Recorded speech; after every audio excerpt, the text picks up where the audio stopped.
So all of you here have done competition. You guys like tournaments, and I just want to review with you some facts about competition. Okay. Everybody learns Jiu-Jitsu by being part of a group set. Okay. You just come here, and there's a bunch of people training you on your first day when you started, and they all know more than you. They all have different ranks, different age, different size.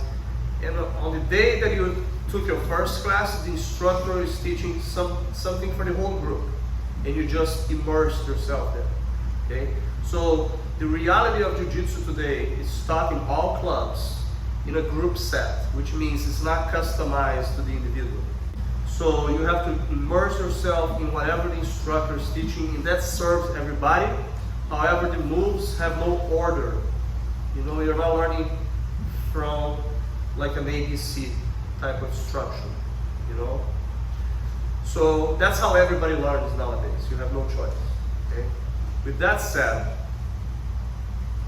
people, when they decide to do tournaments, beginners, when they're doing tournaments for the first time, usually they don't have the whole foundation that is needed for competition, okay? The problem with that is that a lot of people have high expectations that they're going to win when they're not ready to win.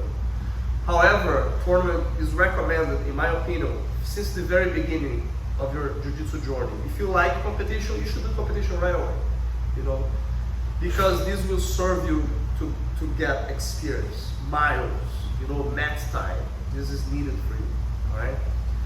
So if you do tournaments in the beginning with that correct mindset, that you're not going there probably not to win, you may win, but you may not win, and expect that already.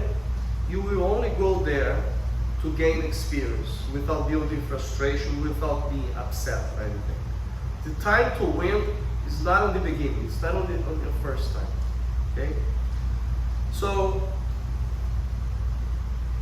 a lot of people go to competition with the tools that they get from regular, ordinary group classes here, and they're unstructured, they have no connection, you know. I've seen some people going for tournaments and they don't even know a takedown, or they don't know how to break a fall. And they go there and they try their best. If you don't have the mindset, the correct mindset, you'll be upset, you'll be sad, you tell yourself, I'm not worth it, I'm not good for this, and you quit Jiu-Jitsu. And the reality is that none of this is true. It's just that you don't have the right tools set to win yet. So you should have a different perspective. What happens here today is that all of you have competed already. None of you are doing your first time, okay? The ones that have competed the least here are Alex. Alex already did a few, but Alex never got to fight somebody his division, his real divisions, his size, his age, white belt. He always got somebody bigger, older. It's always confusing. But eventually he will. And every day he counts. He's building this toolbox with tools for him. You know, then we have Aaron that did very few tournaments, Leia did very few tournaments, Yana did very few tournaments, Dominic did few tournaments, Nico did few tournaments, you know. But none of you, it will be your first time. And that's priceless. That's very good. I just want to remind you that even though you learn moves randomly here, you're not connected. One day I'm teaching some stuff that's good for a orange belt. Someday I'm teaching something that is good for a white belt. You are the ones that have to open your toolbox and organize your moves, you know, the best way you can, all right? But I will remind you that most people that do tournaments, they just take regular class and they go try a tournament. They were never oriented about some realistic facts about tournaments. Okay, I call that the tournament metrics. So I'm going to give you 3 today. All right. So the number 1 tournament metric is this. Remember, this applies to beginners, people that are just fresh, they're just starting, and they're venturing themselves into a tournament. All right. So the first fact is this: 83% of the times, which is 8 out of 10, a person, a white belt beginner who tries to play guard from the bottom, be a guard player from the bottom in a tournament, will lose the match.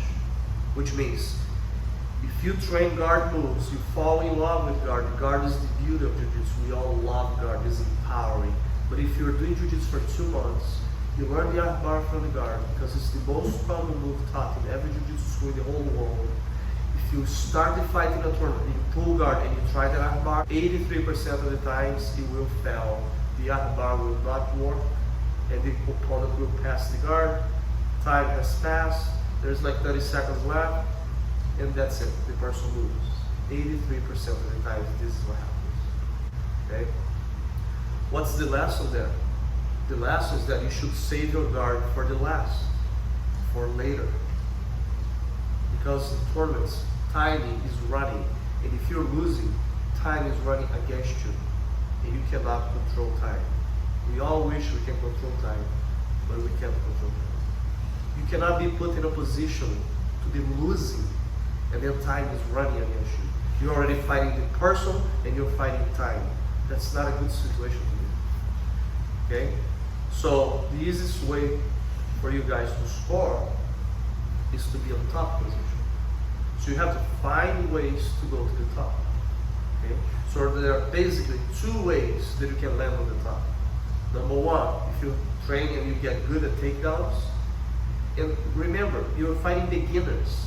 Beginners are not well trained to defend takedowns. So it's very easy to take down beginners. Same way it's easy for you to take somebody down, it may be easy for them to take you down as well. You know? But you should try to take advantage of that. You should be the first to try. Not to be put in a defensive position. So the opponent tries 1 takedown, he fails, then he tries a 2nd takedown, he fails, and maybe he'll try the 3rd takedown and he'll get you. You should be the one doing the takedown.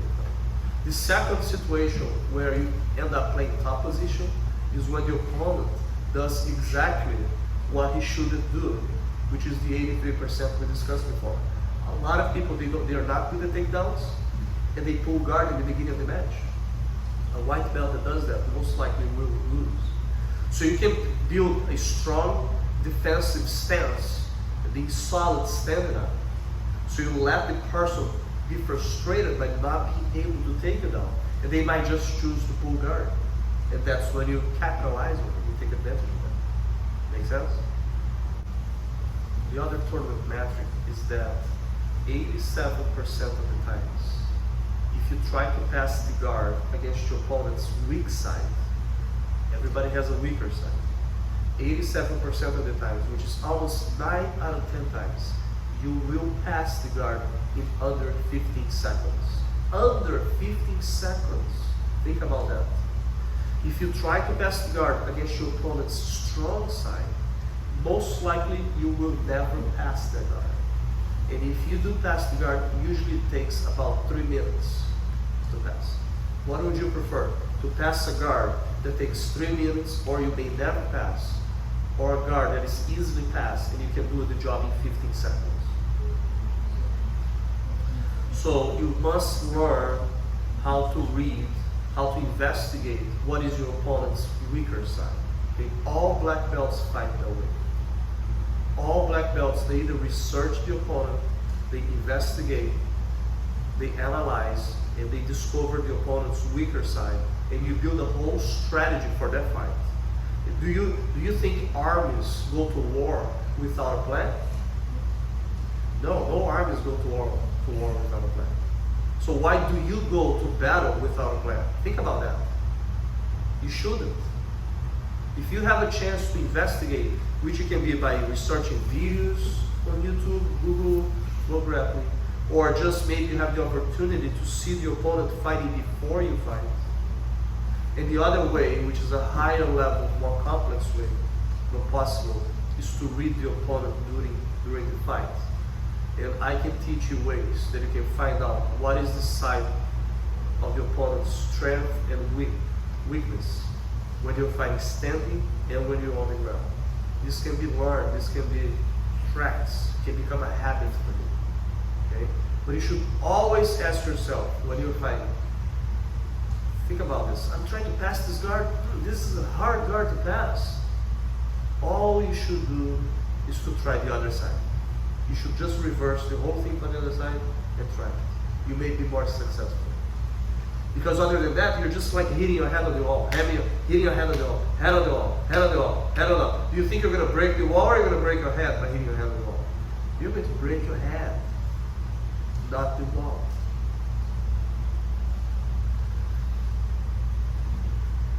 So we talked about passing the guard on the weak side. We talked about pulling guard when it goes against beginners. The last tournament metric that I'll discuss today. Well, the last tournament metric I'm going to discuss today is how you begin the fight. 91% of the times, which is 9 out of 10, the person who scores a point first ends up winning. This goes back to what I talked about time. Time is a factor in the tournament setting. It's different than self-defense. In self-defense, there's no time. So a lot of people learn and train Jiu-Jitsu inside the academy, and sometimes there's time, sometimes there's a long time period, and sometimes the instructor is not even clocking anything. So you have this sense that you're training Jiu-Jitsu sometimes for self-defense, and time is not urgent. But time can be against you, and time can be in your side. So how do you put time to be in your favor? By being the first one to score in a fight. And that's why 91% of the times, whoever scores first ends up winning. The reason why is because you're using time. By the moment that you're able to score some points, you know time is on your side. So you can lose interest in trying risky moves, in exposing yourself, and giving the chance to the opponent to counterattack you and be successful in something. So this is the smart way to fight. If you score first, you should immediately settle down, check the time, and change your strategy. You should understand that the opponent is behind. The opponent is now fighting against you and fighting against time. So you can slow yourself down and shift the strategy to just kill time, stall, manage the scoreboard. Because it's a very common mistake. People are able to do the takedown, they're able to pass the guard, they got 5 points, and they go to the mount, they got 9 points, and then desperately they try to do an armbar. An armbar, they're sloppy sometimes, and the person escapes from the armbar, being on the top of you, and now they are on top of side control. You still have your 9 points, but now what if they have 2 minutes left, and they have a very solid top game? You're under risk. They can be successful. They can mount you, they can armbar, they can take you back, they can choke you. A lot of times, people are winning by points, and they end up losing by submission. That is the beauty of Jiu-Jitsu, to empower someone to do that. But ideally, when you go for a tournament, you don't want to experience that. You want to be winning from the beginning to the end. So learn how to manage time. Learn how to score first. What are the ways you can score first? Only by doing takedowns? No. What if the opponent cannot take you down, and the opponent pulls guard on you? That's how you pass the guard and you score your first 3 points of the match. And you can win from that. It's not only takedowns. If you're an extremely guard player, yes, you can pull guard and do sweeps and score your 2 points in the beginning of the fight. But again, for beginners, it is recommended that you have a solid stand-up game, so you don't let the opponent to take you down. Build frustration, so then you can capitalize and try your chance to take the person down. Score points, stall, be calm, manage the fight. If the person is frustrated, they will probably pull guard. You should never allow yourself to be pulled to a closed guard, and most an open guard or a half guard. So you can take advantage of that and pass the guard, scoring points. These are the tournament metrics that no instructor will prepare a white belt person with 2-3 months of Jiu-Jitsu to go to a Jiu-Jitsu tournament and try their best. Most people go without this mindset. I want you to have this mindset and have a better chance to succeed. Sounds good? So when you fight today in sparring, I want you to remember these 3 things. Okay? This applies to you, but also applies to your opponent. Alright? 83% of the times, the person who pulls guard loses, unless you're a high-ranked skilled person. 87% of the times, when you try to pass the guard to your opponent's weaker side, you are successful. 91% of the times, whoever scores a point first in the tournament ends up winning. So that's what I hope for you. Spar today thinking about that. Sounds good?